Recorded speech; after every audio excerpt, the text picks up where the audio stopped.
Durante siglos hubo un imperio que dominó medio planeta, un imperio que dejó parlamentos, ferrocarriles y un idioma universal, mientras levantaba su riqueza sobre esclavos, hambrunas, masacres y empresas privadas que ganaban fortunas mientras millones morían. Me suena, y mucho. Porque el Imperio Británico no fue solo té y buenas maneras, fue dinero, mucho dinero, y casi siempre salió del bolsillo de otros. Gobernó una cuarta parte del mundo, impuso fronteras, leyes y mercados, y dejó conflictos que siguen vivos hoy. Pero, ¿quién se enriqueció realmente con ese imperio? ¿Y qué precio humano tuvo ese poder? Hoy vamos a recorrer la historia del Imperio Británico, desde su lado menos contado, sin épica, sin mitos, y con los hechos sobre la mesa. Déjame que te lo cuente.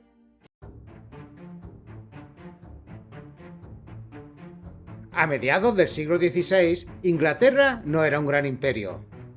Era una potencia regional, secundaria, que miraba con envidia lo que estaba ocurriendo al otro lado del Atlántico.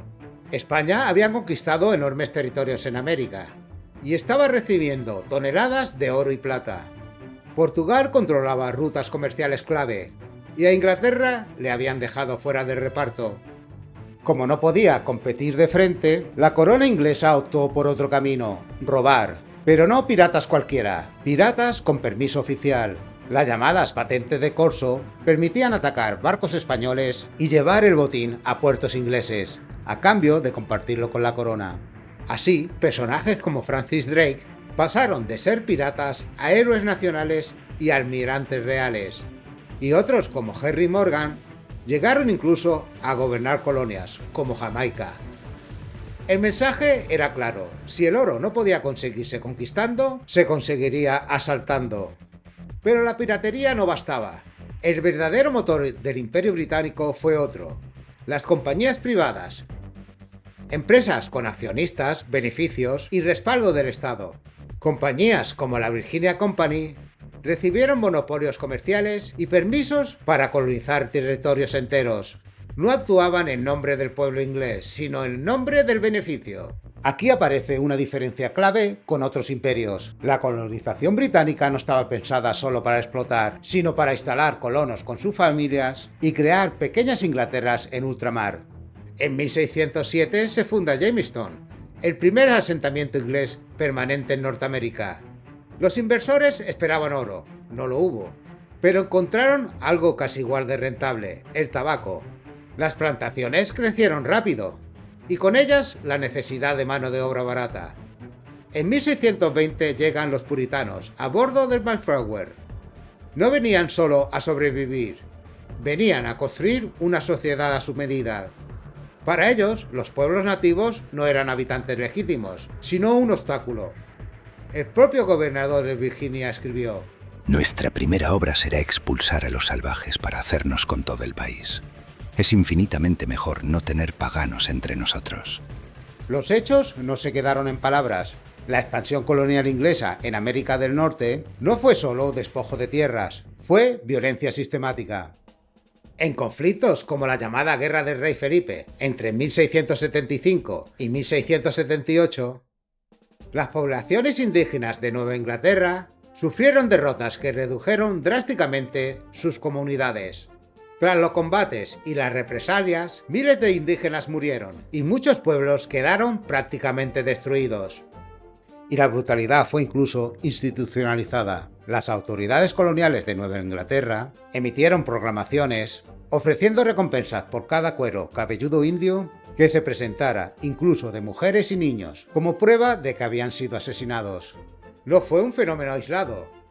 Las relaciones coloniales con los pueblos autóctonos se construyeron sobre violencia, desplazamiento forzado y muerte. Las colonias británicas prosperaron, sí, pero lo hicieron gracias a un sistema muy concreto: la esclavitud. Entre 1662 y 1807, casi 3,5 millones de africanos fueron transportados en barcos británicos hacia América. 1 de cada 7 moría en el trayecto. Las colonias más rentables no estaban en Norteamérica, sino en el Caribe. En Jamaica, arrebatada a España en 1655, el monocultivo del azúcar generó fortunas inmensas a base de trabajo esclavo. Ninguna potencia europea ganó tanto dinero ni traficó con tantos esclavos como Inglaterra. Durante casi 2 siglos el sistema funcionó, hasta que Londres decidió algo fatal: exprimir a sus propias colonias. Tras la Guerra de los 7 años, la corona británica estaba endeudada y quiso que las colonias norteamericanas pagaran la factura. Impuestos sin representación política. Decisiones tomadas a miles de kilómetros. No a los impuestos sin representación, decían los colonos. El 4 de julio de 1776, las 13 colonias declararon su independencia. Aquello no fue solo una declaración. Fue una guerra que duró 7 años, con Francia y España financiando y armando a los colonos para derrotar al Imperio Británico. La independencia de Estados Unidos fue un golpe durísimo para Londres, pero también fue una lección. Inglaterra entendió algo clave. No hacía falta gobernar directamente, bastaba con financiar, controlar el comercio y cobrar la deuda. Y eso es exactamente lo que hizo después. A partir de entonces, las colonias blancas recibirían más autonomía, las no blancas no. Además, mientras España se desangraba tras la guerra contra Napoleón, el dinero británico empezó a moverse. No hacia fábricas, no hacia reconstrucción, hacia las guerras de independencia de Hispanoamérica. Inglaterra había perdido sus colonias en América y España estaba a punto de perder las suyas.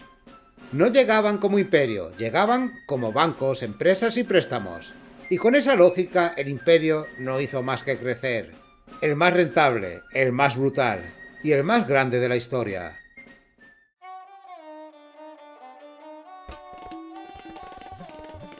Cuando Inglaterra puso el pie en Asia, no lo hizo como imperio, lo hizo como negocio. En 1599 se creó la Compañía Británica de las Indias Orientales, con un objetivo oficial muy simple: comerciar con especias. Pero desde el primer momento tuvo algo que ninguna empresa debería tener: el respaldo total del Estado británico.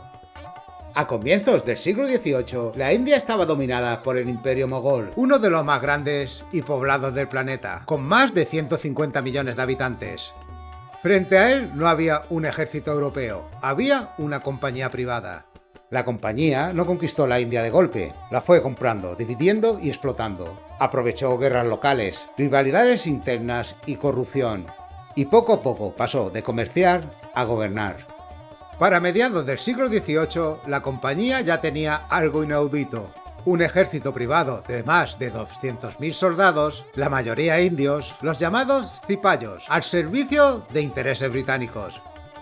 El saqueo fue inmediato. Impuestos cada vez más altos. Destrucción de industrias locales. Exportación masiva de riqueza hacia Londres. El resultado no tardó en verse. En 1770, Bengala sufrió una de las mayores hambrunas de la historia. Murieron unos 10 millones de personas, cerca de un tercio de la población de la región. No fue una catástrofe natural. Mientras la gente moría, la compañía mantuvo e incluso aumentó los impuestos para no reducir beneficios.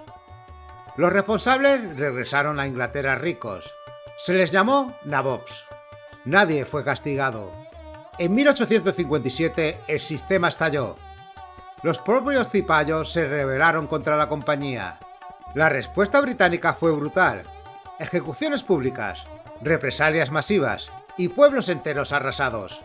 Tras la rebelión, Londres decidió intervenir directamente. En 1858, la India pasó a ser colonia formal de la corona. La reina Victoria prometió igualdad, respeto y justicia.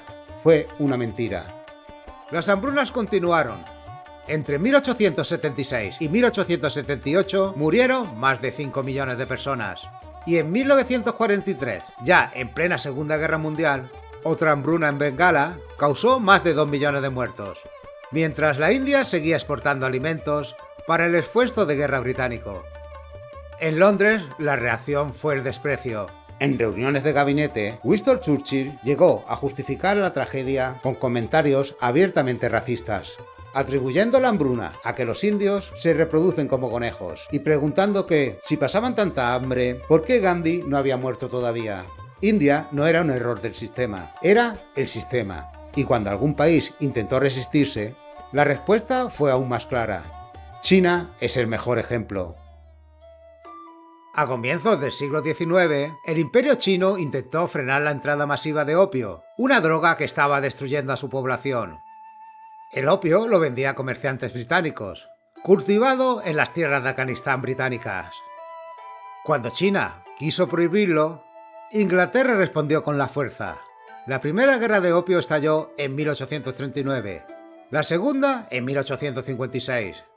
China fue derrotada y obligada a abrir sus puertos, pagar indemnizaciones y ceder territorios. Entre ellos Hong Kong, que pasó a manos británicas en 1842. Hong Kong no volvió a China hasta 1997, casi siglo y medio después, una colonia creada directamente a partir de una guerra para imponer el negocio de la droga. Eso también fue el Imperio Británico. En 1947, tras décadas de presión y resistencia, la India logró finalmente la independencia. Pero Inglaterra se fue dejando una bomba de relojería. El territorio fue dividido, apresuradamente, en India y Pakistán, siguiendo líneas religiosas trazadas desde Londres. La partición provocó uno de los mayores desplazamientos humanos de la historia y dejó más de 1 millón de muertos en violencia sectaria. El imperio se retiraba, pero el daño quedaba. Lo ocurrido en la India y la China no fue una excepción. Fue el modelo económico del Imperio Británico en Asia. Y ese mismo modelo iba a aplicarse todavía con menos límites en África.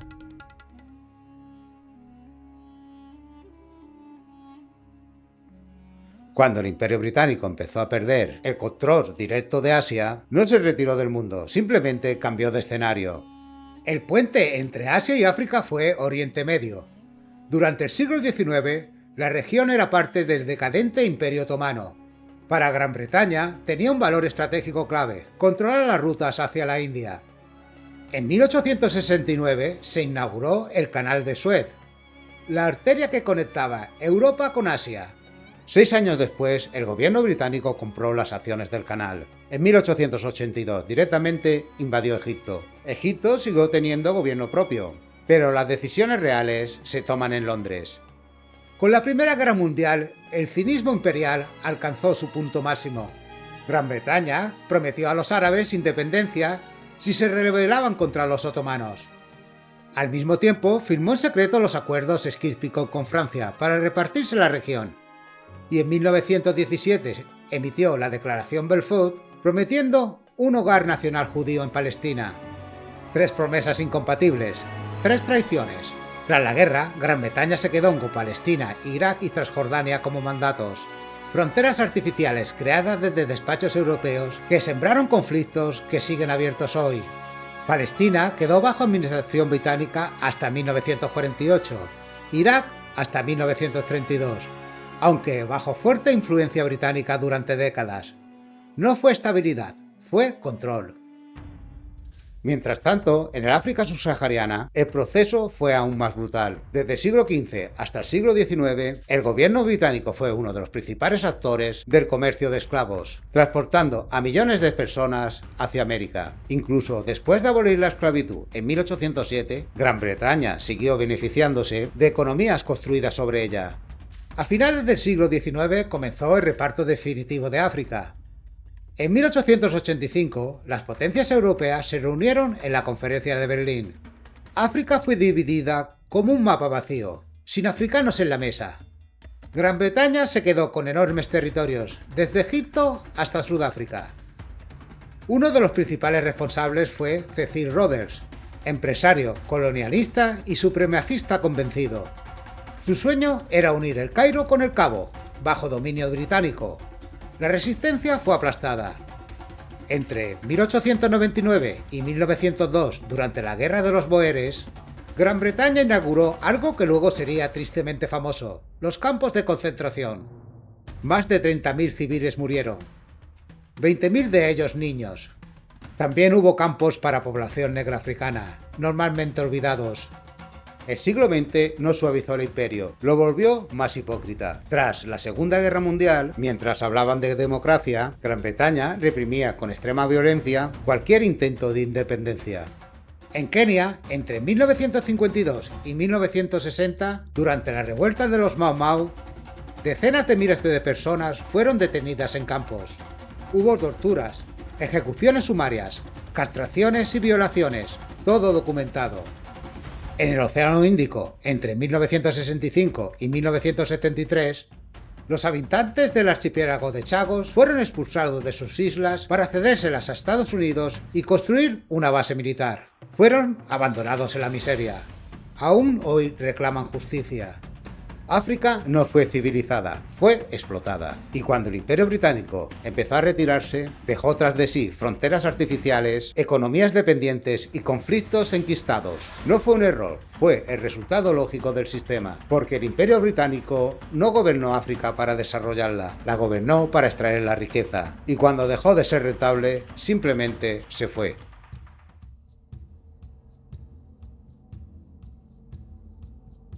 Cuando el Imperio Británico llegó a Oceanía, no buscaba ni oro ni especias. Buscaba un lugar donde deshacerse de su población. Inglaterra tenía un problema serio: superpoblación. Las ciudades crecían más rápido que el trabajo. Las cárceles estaban saturadas. Y mantener esa población costaba dinero. La solución fue exportar el problema. Colonias para enviar a familias enteras y colonias para enviar presos. En 1788, Gran Bretaña fundó la primera colonia en Australia, no como proyecto civilizador, sino como colonia penal.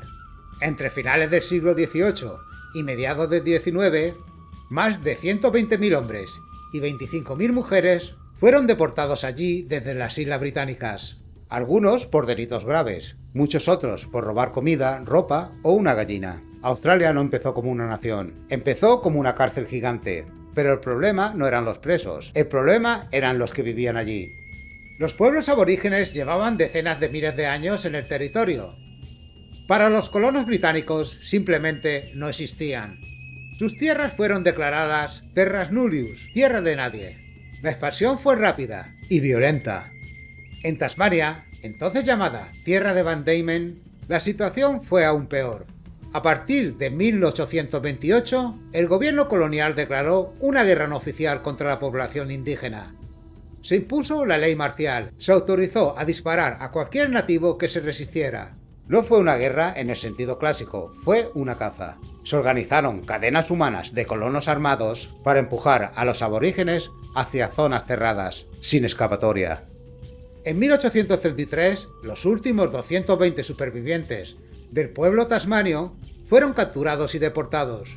La mayoría murió poco después. El resultado fue la extinción casi total de un pueblo entero. No por accidente, no por enfermedad únicamente, sino por una política deliberada de eliminación. Nueva Zelanda siguió un patrón similar. En 1840, con el Tratado de Waitangi, Gran Bretaña prometió respetar las tierras de los maoríes. En la práctica, el tratado fue ignorado. Las guerras llegaron poco después. Confiscaciones de tierras, desplazamientos forzosos, represión militar. De nuevo, el mismo modelo. Ocupar, desplazar y controlar. Oceanía no fue una excepción dentro del Imperio Británico. Fue una versión concentrada del sistema. Australia terminó convirtiéndose en un dominio blanco próspero. Los pueblos originarios, en cambio, quedaron marginados, desposeídos y silenciados durante generaciones. Cuando el imperio hablaba de progreso, hablaba solo para unos pocos. Y lo ocurrido en Oceanía deja algo claro. Cuando no había grandes imperios que derrotar, el Imperio Británico no dudó en aplicar su poder directamente sobre los más débiles.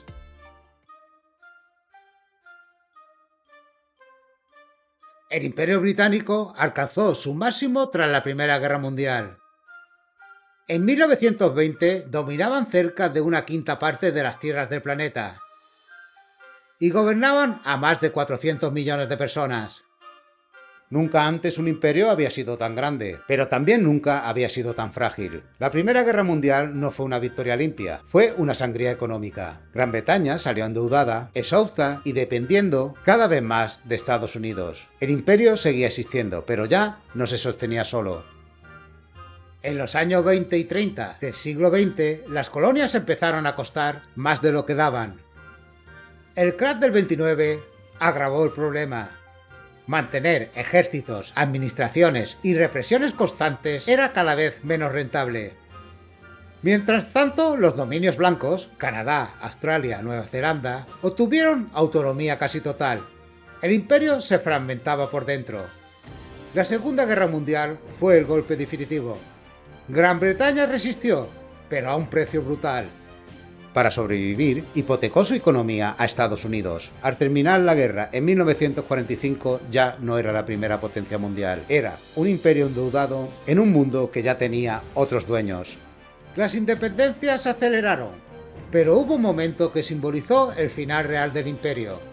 En 1956, el presidente egipcio Gamal Abdel Nasser nacionalizó el Canal de Suez.